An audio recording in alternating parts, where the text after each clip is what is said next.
The deep state is about to take another giant step towards the goal of a world currency. So we interrupt this our mini-series on solutions to the deep state with an urgent alert about the next scheme of the IMF in cahoots with the Biden administration to move us toward a one world currency and to move the dollar aside. Folks, this is huge. This is enormous. You won't hear about it from the fake media. Stay tuned and I'll tell you more. Hey guys, Alex Newman here with Behind the Deep State. It's great to be with you again. Now, you will not read much about this in the fake media. There are a few little reports that we'll talk about, but nothing on the incredible significance of what's happening. But the International Monetary Fund, the wannabe global central bank, the global Federal Reserve, is preparing to issue $1 trillion worth of new so-called special drawing rights. Now, this is paving the way to replace the U.S. dollar as the global reserve currency with a truly global currency, an actual global currency created by an unaccountable international organization. And in the process, they would redistribute what little wealth America still retains to third world dictators and foreigners. It's all part of the much broader agenda that we've talked about on this program before, the so-called Great Reset that will, if successful, fundamentally transform the planet. COVID-19, of course, is just the excuse, the pretext for all of this. Now, in the few media reports that we do have, we know that Joe Biden's radical activist sitting on top of the treasury, Janet Yellen, is now conspiring with the IMF to bypass Congress and shower special drawing rights on foreign governments, including, by the way, some of the most nasty dictatorships you can imagine.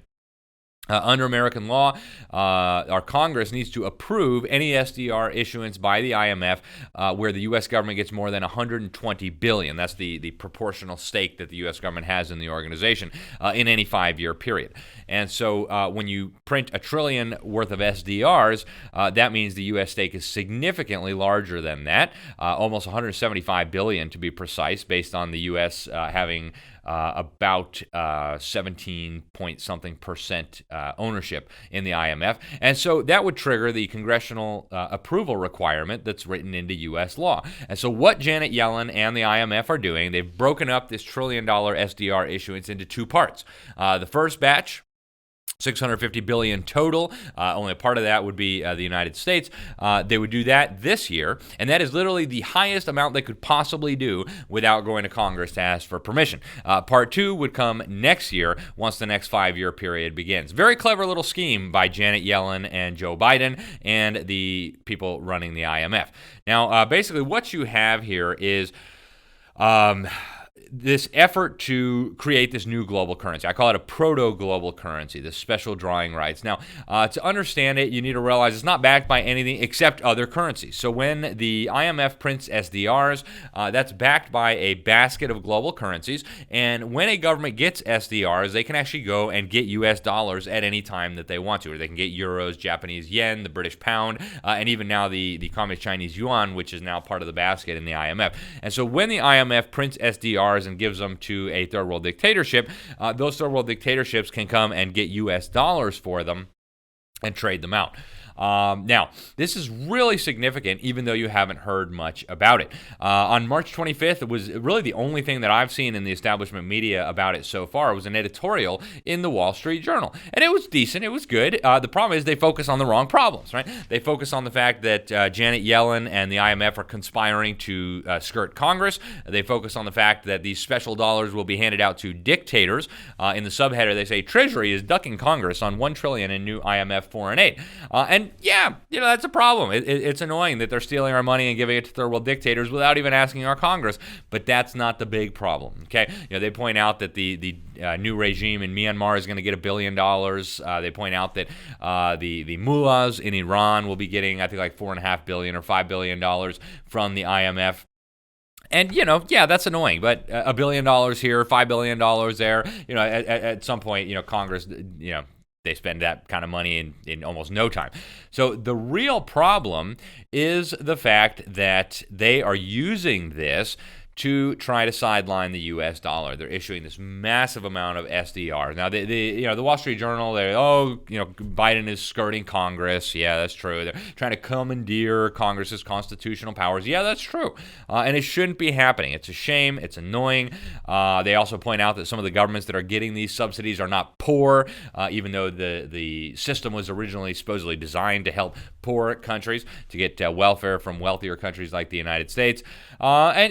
Again, these are valid concerns, but it's like, a freight train is coming towards you, about to smash you into a billion pieces, and you're like, I don't really like the color on that freight train, right? Yeah, the color is annoying, but that's not the real problem. The real problem is they're fixing to destroy the U.S. dollar and move us toward a global currency system that we've talked about here for a long time. We've been warning that this was coming. I wrote a cover story in the New American in 2010 about this effort to turn these special drawing rights into a global currency.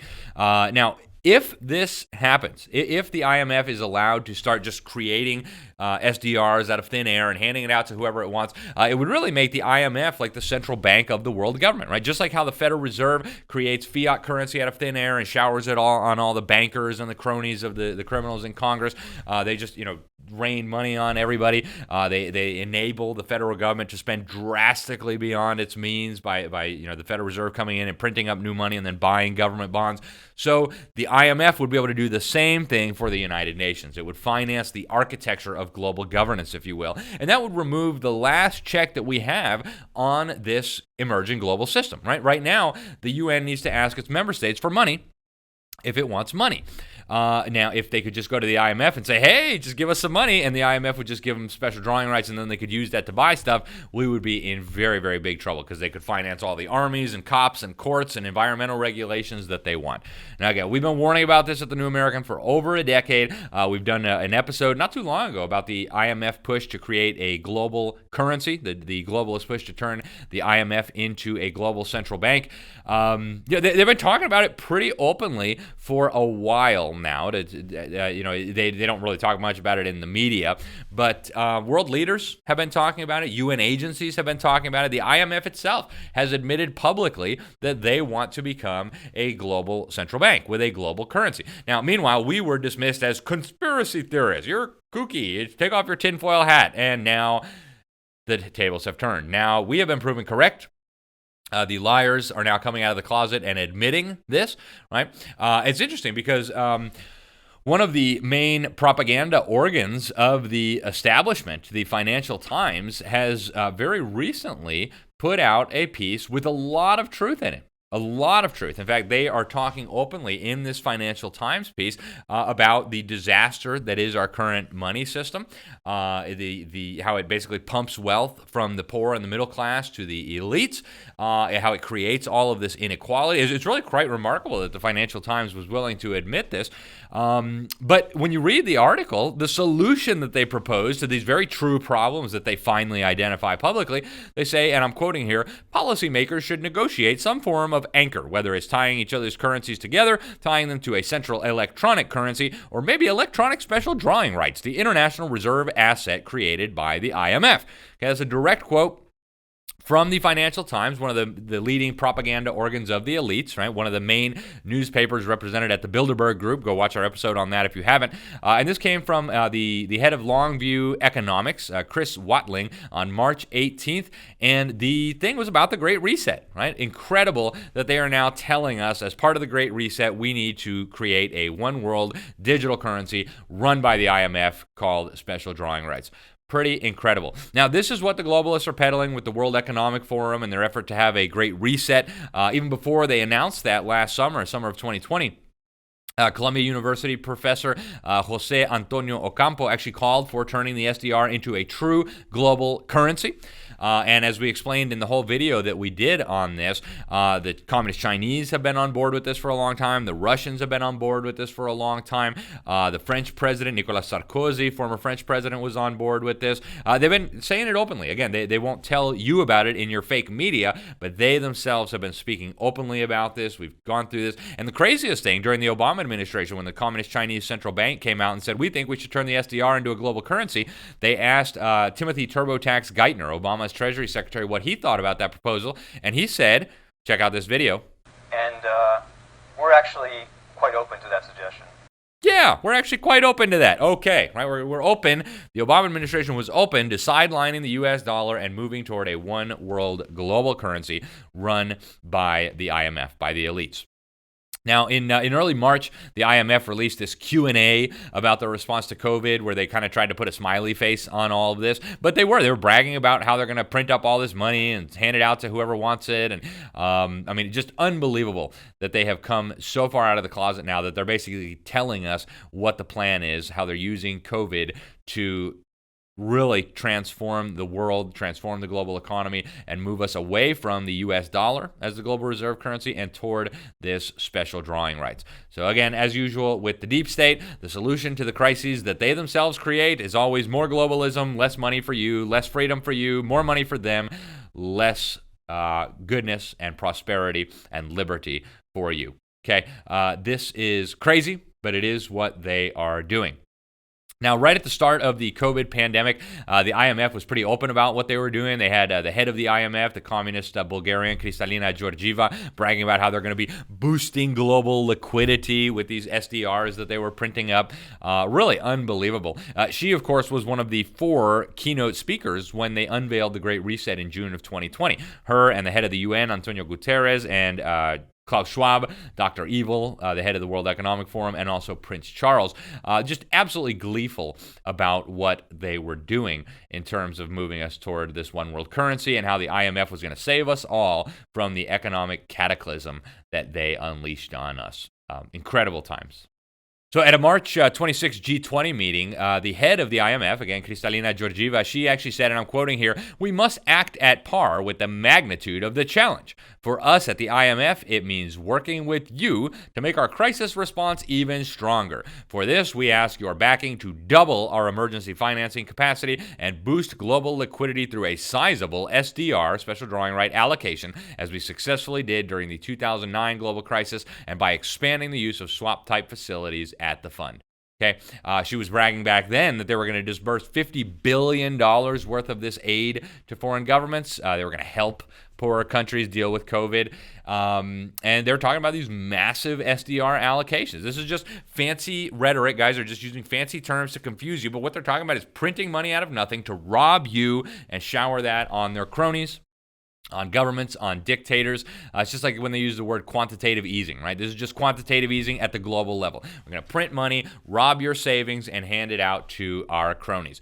So, guys, they are getting bolder and bolder. Now, yes, as the Wall Street Journal pointed out, these abuses by the IMF and the Biden administration are a backdoor bailout for tyrants. Yes, they are a lawless effort to bypass our Congress and federal law, but much more significant and much more dangerous is the fact that this is an effort to globalize the monetary system, to monetize the emerging global governance, and to allow the global elites to rule over all humanity with nothing, no checks, no balances in their way.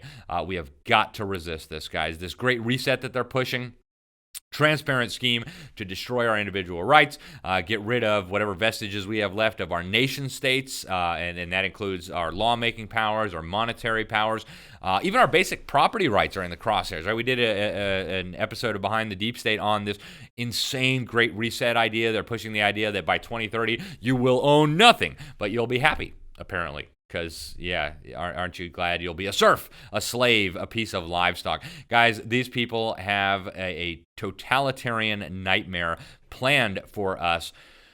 If we don't resist, it's going to get nasty. But you can resist. Coming next week, we'll be back to our series on solutions. We can all get involved. We can all resist. And you can help defeat the deep state just by educating others. Just share this video with other people. Get resources. Have a meeting with your congressman. Meet with your state legislators. At every level, we have got to be stopping this. Thanks again for watching, folks. I'm Alex Newman. This is Behind the Deep State, and God bless you all. If you enjoyed this video, please make sure to subscribe, hit like, hit that little bell so that you'll be notified whenever we post new videos. And also, please make sure to share this video with your friends. Email's a great way to do it. Remember, there are powerful forces working to steal our freedom and destroy our country. We need to work together, expose those behind the deep state. Otherwise, you can kiss your liberties goodbye.